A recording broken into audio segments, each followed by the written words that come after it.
Boa noite.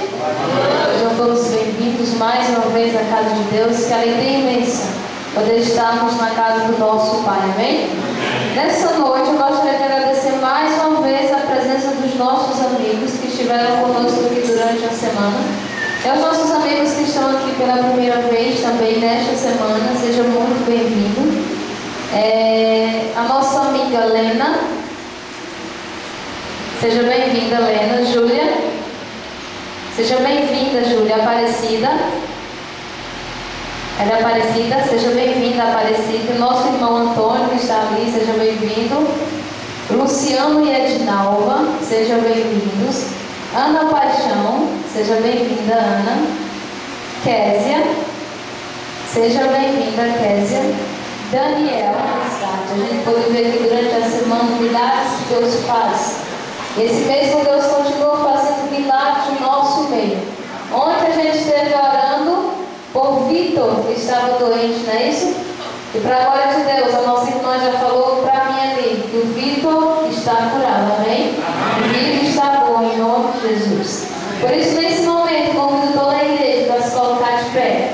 Nós vamos fazer uma oração e agradecimento a Deus por Ele ter nos trazido até aqui. Auxiliei nossos amigos que estão nos visitando. Gostaria que todo mundo acompanhasse comigo na leitura da palavra de Deus. Romanos capítulo 6.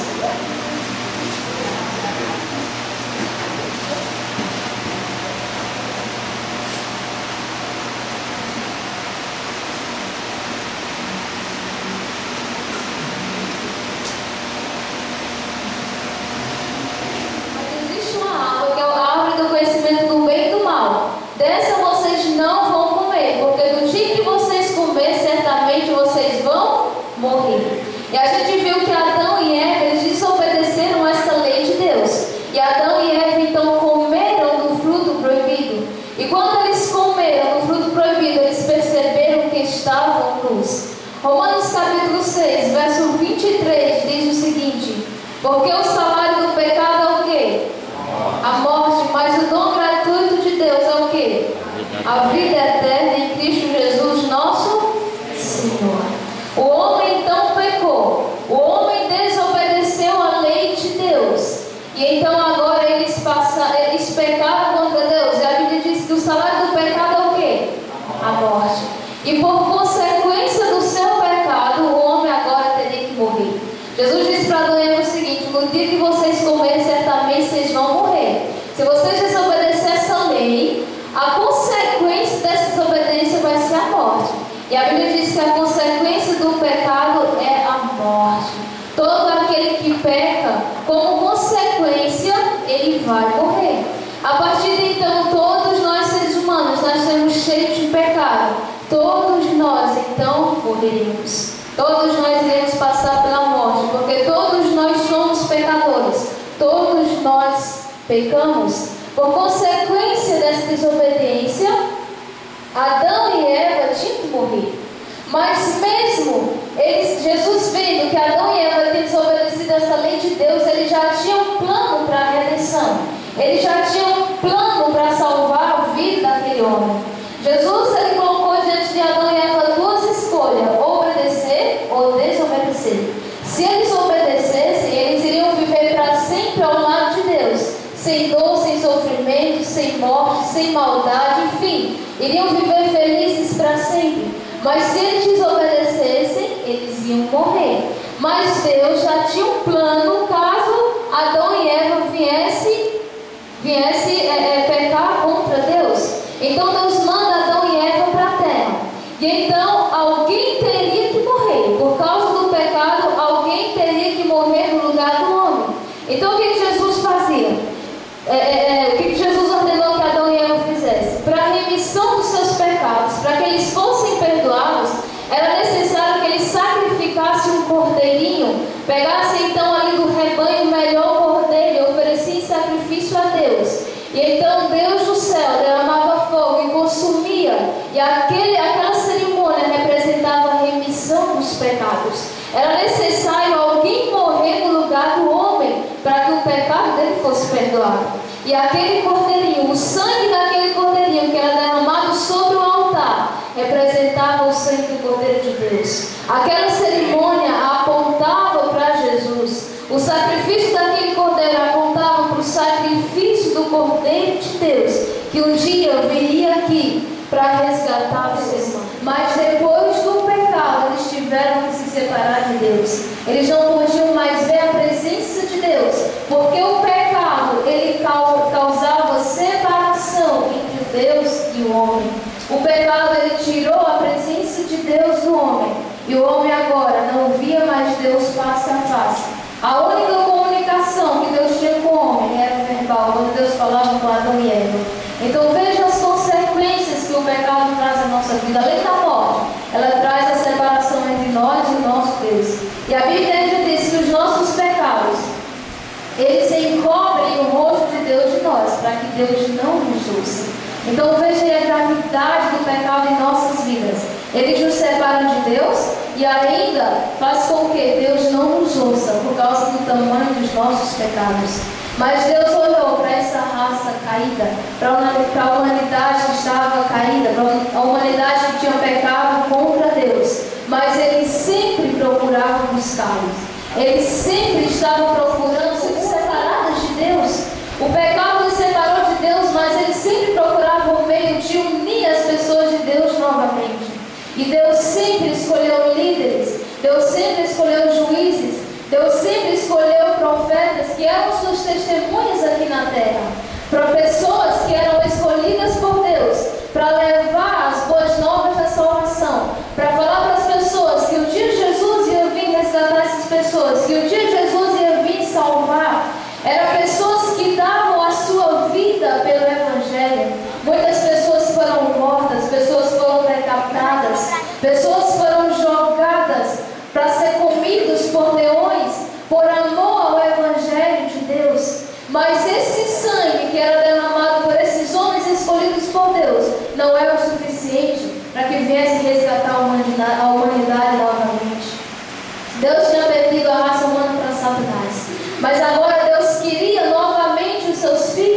a quem Deus criou, Deus queria resgatar. Mas não era o sangue de um pecador que iria fazer isso. Não era qualquer sangue que iria resgatar as pessoas. O sangue dessas pessoas que foram escolhidas por Deus não era o suficiente para então pagar a dívida do pecado.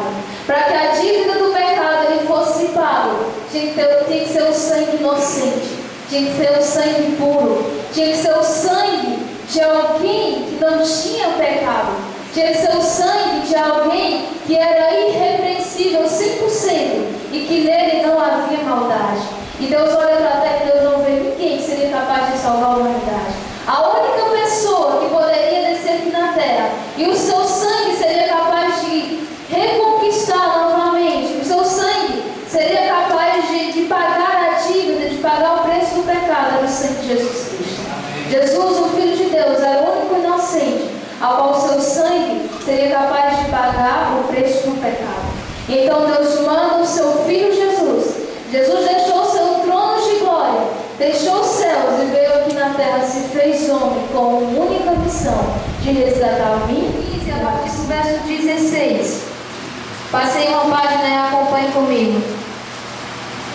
Então os soldados o levaram para dentro do palácio, que é o pretório, e reuniram todo o destacamento. Verso 17. Vestiram-no de púrpura e tecendo uma coroa de espinhos lhe puseram na cabeça.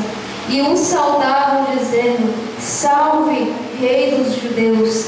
Depois davam-lhe na cabeça com caniço, cuspiam nele e pondo-se de joelhos o adoravam. Depois de o terem escarnecido, despiram-lhe a púrpura e o vestiram com suas próprias vestes.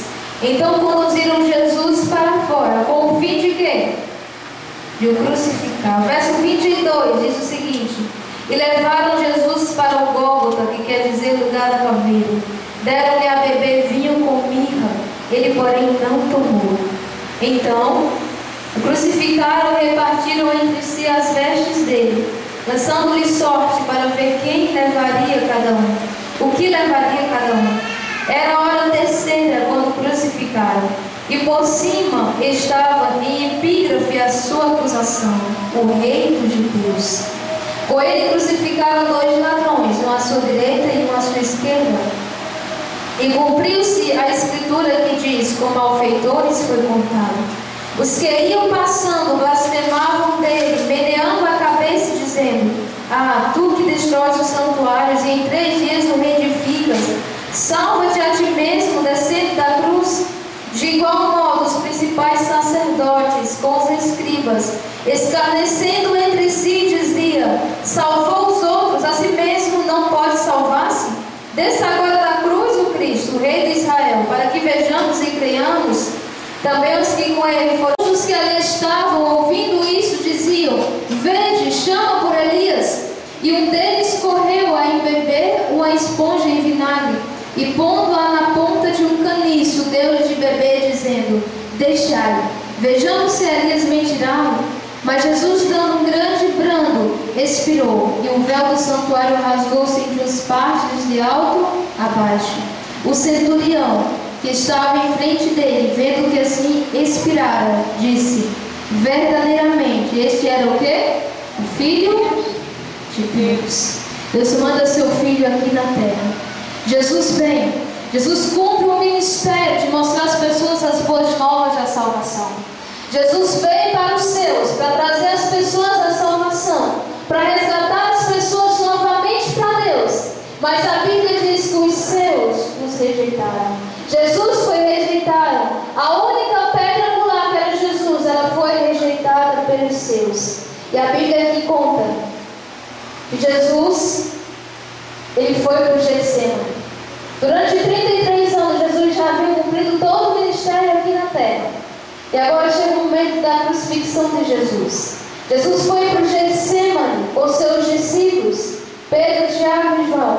Jesus diz para os discípulos o seguinte: Vigiai, porque a minha alma está profundamente angustiada. Naquele momento, o Cordeiro de Deus, Jesus Cristo, que até então não tinha pecado contra Deus, não havia nenhuma falta em Jesus, agora ele toma sobre si o pecado de toda a humanidade, o pecado de todos nós.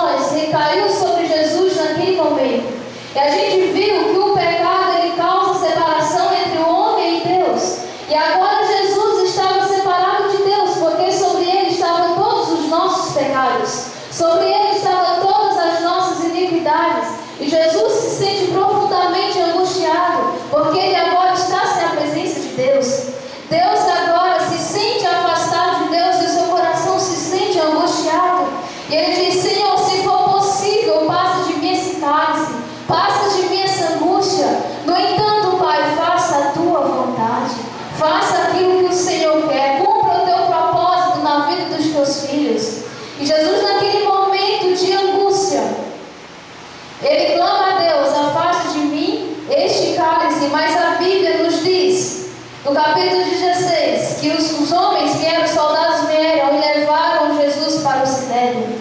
E nesse momento então Jesus ele começa a ser esbofeteado pelas pessoas. Jesus ele começa a ser humilhado pelas pessoas. Não havia nele falta alguma. Então por que esse homem teria de ser condenado? Pilatos coloca diante do povo Jesus e Barrabás. Barrabás era alguém que tinha aprontado tanto, era o pior dos ladrões que havia na época. Mas as pessoas escolheram para ser crucificado Jesus. E agora diante das pessoas, diante dos soldados, Jesus está sendo humilhado. Levaram Jesus para dentro do palácio, reuniram todo mundo e colocaram Jesus uma coroa. Mas não era uma coroa de ouro, era uma coroa de espinhos. E os espinhos então cravados na testa de Jesus começam a sangrar. E então eles começavam a bater na cabeça de Jesus com caniço. Eles começaram a cuspir em Jesus. Eles começaram então a massacrar o Filho de Deus. Começaram a escarnecer Jesus. Começaram a despir Jesus. Colocaram Jesus para fora. E então começou a crucifixão de Jesus. Começaram a crucificar Jesus. E levaram Jesus para um monte chamado Gólgota. Aquele monte era chamado Monte das Caveiras. Era ali onde as piores pessoas que cometiam os maiores erros eram crucificadas, passando por ali. E blasfemavam contra Jesus. Blasfemavam de Jesus. As pessoas que iam passando por ali diziam: tu que dizias ser Deus, que dizia que destruía o templo em 3 dias reedificava, agora tu não salva a ti mesmo? Agora eu quero ver você salvando a si mesmo, para me ver se você realmente é o Cordeiro de Deus, para me ver se você realmente é o Filho de Deus. E Jesus ele foi chicoteado. Jesus ele foi transpassado pelas nossas iniquidades. Jesus ele foi moído por causa do meu e do seu pecado. E a Bíblia diz que quando chegou a hora sexta, Jesus, que era mais ou menos o pôr do sol, a hora nona, que era mais ou menos o pôr do sol, Jesus disse naquele momento: Eli, Eli, lama sabachthani, que quer dizer: Deus meu, por que desamparastes? Imagine aí a angústia do coração de Jesus. Jesus, por amor, se entrega. Ele vê os seus filhos blasfemando contra ele. E agora ele se sente desamparado por Deus. Ele se sente abandonado por Deus. E o seu coração se enche de angústia. E as pessoas ao ouvir Jesus falando isso, ainda colocaram sobre Jesus vinagre, deram para Jesus vinho para que ele bebesse. Mas Jesus, com um grande brando, ele expirou. E antes da expiração de Jesus, Jesus diz o seguinte: Pai, perdoa essas pessoas porque eles não sabem o que estão fazendo. Perdoa essas pessoas porque eles não têm o conhecimento da gravidade do pecado. E Jesus morreu por mim e por você. Amém. Era alguém que não tinha em Jesus pecado nenhum, não tinha em Jesus defeito nenhum. E por que então que alguém que era sem defeito, que era sem pecado, tinha que morrer uma morte que era minha e que era sua, que era para estar sendo crucificado na cruz do Calvário? Era eu e você, porque foi nós que pecamos. Não foi Jesus quem pecou, mas ele veio aqui por amor a seus filhos. Deus veio aqui, morreu em nosso lugar, porque ele nos ama. E o sacrifício de Jesus foi para resgatar a mim e para resgatar você. O sacrifício de Jesus foi porque o amor dele por nós era tão grande que ele queria seus filhos de volta ao lar celestial. Então ele veio aqui para nos salvar. Ele se fez homem e ele veio aqui para nos resgatar. Veio aqui para salvar a mim e para salvar você. Jesus foi a ponte que nos uniu a Deus. Jesus foi a ponte que nos liga novamente a Deus. Jesus foi o meio pela qual nos trouxe novamente a oportunidade de salvação. Amém. Deus nos criou, ele nos perdeu, mas ele veio novamente nos salvar. Na forma humana, ele padeceu no nosso lugar por amor a mim e por amor a você.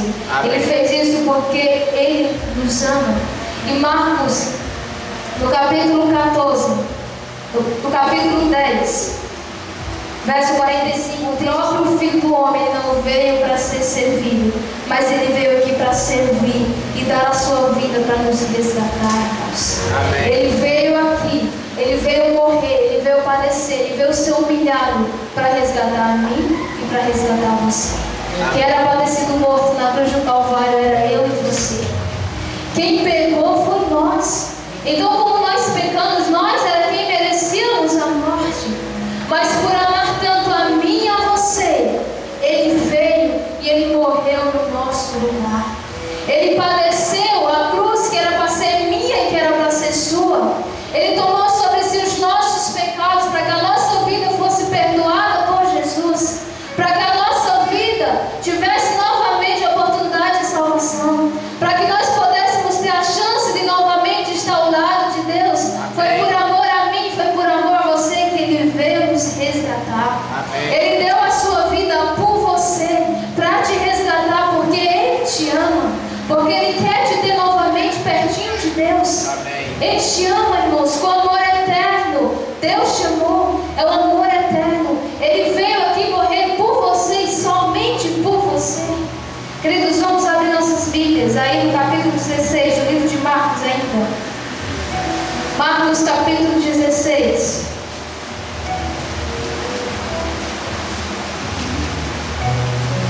Jesus foi crucificado, Ele morreu. Marcos capítulo 16, verso 2 ao verso 6, amém? Diz o seguinte: muito cedo, no primeiro dia da semana, ao despontar do sol, foram ao túmulo. Diziam umas às outras: quem nos removerá a pedra da entrada do túmulo? E olhando, viram que a pedra já estava removida, pois era muito grande. Entrando no túmulo, viram um jovem assentado ao lado direito, vestido de branco, e eles ficaram surpreendidos e atemorizados. Ele, porém, lhe disse: não vos atemorizeis, não temas, buscai a Jesus, busque a Jesus o Nazareno. Ele foi crucificado, Ele foi morto, mas Ele ressuscitou, amém? Ele não está mais aqui. Vede o lugar onde eu tinha posto. Jesus morreu por mim e por você, mas Jesus ressuscitou. Esse Deus que morreu, Ele está vivo, irmãos. Amém. Ele vive e Ele reina pelos séculos dos séculos, amém? Ele morreu, mas Ele ressuscitou, para mostrar para mim e para você que esse Deus, Ele tem poder até sobre. Deus só pede isso, o teu coração. E como a gente viu na terça-feira, Deus, Ele não precisa do nosso coração. Esse coração cheio de pecado, para que Ele quer o meu coração? Porque Ele tem algo melhor para nos oferecer. Ele tem as mansões celestiais para te dar. Ele te resgatou porque Ele quer você ao lado dEle novamente nas mansões celestiais. Ele quer o teu coração. Dai-me, filho meu, o teu coração, é isso que Jesus pede. O teu coração por completo, o teu coração por inteiro. E o que te impede de se entregar a Jesus? O que te impede de entregar a sua vida por alguém que morreu por você, por alguém que deixou o seu trono de glória para vir padecer somente por você, por amar a você? A cruz do Calvário foi por você. E o que te impede de entregar o seu coração a Jesus? É isso que Deus quer. Qual sacrifício você seria capaz de fazer por Jesus, vendo que Ele já fez tão grande sacrifício por amor a você? Portanto, amar você, a sua própria vida, Ele deu. Mas Ele não pede que você morra por Jesus, Ele só pede o seu coração. É isso que Deus quer, o seu coração. Que nessa noite nós possamos decidir entregar nosso coração como gratidão pelo sacrifício que Deus fez por nós, como reconhecimento do resgate de Jesus na cruz por mim e por você. Entregue a sua vida a Jesus. Segue um compromisso com Deus. Segue um compromisso de vida eterna com Jesus. Entregue o seu coração nas mãos de Deus. É só isso que Ele te pede. E Ele tem algo muito maior para te oferecer, que é a vida eterna. Ele tem o céu para te oferecer. É isso que Deus quer te dar. O preço da salvação já foi pago por Jesus. Mas você só precisa decidir entregar a Ele a sua vida, entregar a Ele o seu coração. Nesse momento, a nossa irmã vai cantar um louvor. Enquanto ela canta, eu gostaria de convidar você a entregar o seu coração a Jesus. esse nosso coração que é manchado pelo pecado, esse nosso coração mau e egoísta, Deus quer transformar, Deus quer habitar dentro do nosso coração. Por isso, se é seu desejo entregar o seu coração e a sua vida nas mãos de Deus, eu quero que você se levante daí e você venha aqui à frente, ao altar do Senhor, e diga: Senhor, te entrego a minha vida, te entrego o meu coração, tudo que tenho, tudo que sou, está em suas mãos. Esse é o que Deus espera de você hoje, como reconhecimento pelo resgate que Ele já fez por você. Que esse seja o desejo do nosso coração. Que Deus nos abençoe.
Obrigada, Senhor Jesus, pelo teu sacrifício na cruz do Calvário por cada um de nós. Obrigada, Senhor Jesus, porque tu destes a vida por amor ao ser humano, por amor a cada um de nós. Obrigada, Senhor Jesus, porque um dia o Senhor nos criou E um dia o Senhor nos comprou novamente. Obrigada, Senhor Jesus, por essa certeza que temos de que o Senhor não desiste de nós. De que o Senhor insiste em nos salvar. De que o Senhor nos insiste em estar pertinho de Deus. Obrigada, Senhor Jesus, porque nós temos a ponte que nos liga a Deus, que foi a cruz do Calvário, o sacrifício de Jesus para nos salvar. Nesse momento, Senhor Jesus, nós nos colocamos em pé diante da Tua presença, porque nós queremos entregar o nosso coração a Ti. Entregamos em Tuas mãos, Senhor Jesus, toda a nossa vida, tudo que somos, tudo que temos, porque nós reconhecemos que precisamos de Ti em nossas vidas. Não somos nada sem Jesus, não somos nada sem Deus, precisamos do Senhor em nossas vidas. Por isso, Mestre, toma o nosso coração, toma a nossa alma, toma a nossa vida, e que nós possamos viver para a Tua honra e para a Tua glória. Transforma o nosso eu, nós possamos fazer esse sacrifício valer a pena. Que nós possamos reconhecer o sacrifício de Deus na cruz do Calvário e permitir que o Senhor habite no nosso coração, transforme a nossa vida e nos dê a Tua paz. É o que nós te pedimos em nome de Jesus. Amém. Amém.